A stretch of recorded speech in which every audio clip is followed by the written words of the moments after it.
Menteri Ketanat jengok kai kejela ubak polling do hasngi balang ula pli ka kerdop he bandrung sha ulum semper ka balatei na kejing bay pisa ka World Bank bat kejing penbahaya ka krem senrang ko la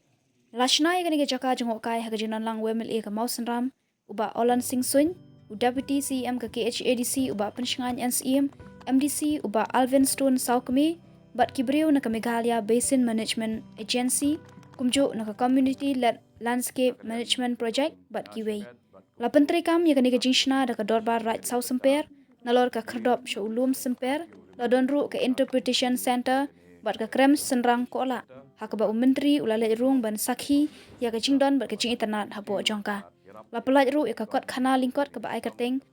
ka Airtel of Renewal kumu menteri ubak polling do ula ong ba unget scam ba ka jing penne ya ki spa mariang ka de ka bakong san hadu kata-kata ban kentiu ya ka kam jengok kai nak benta kala wei ban wan ki ban yo apateng ya ka spa kum kejat ben rio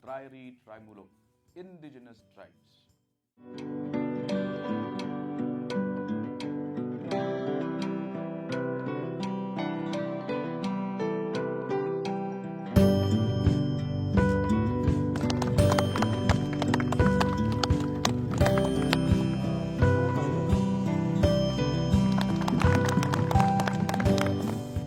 Kalian kejong ngasimet bat kumju ke sorkar kejongi asyam ya kene benta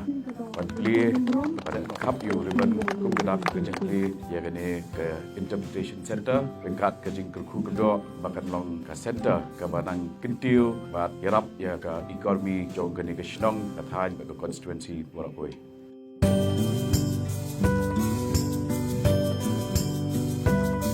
Kawai kabangi hapan ban bah bat semua tu hang ni kalong bakum kijat menriu trai muluk indigenous tribes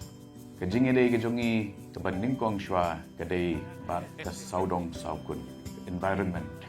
bat ke maliang kane ke pertai kedai ke nong kenti kabangi sumaryaka tanpa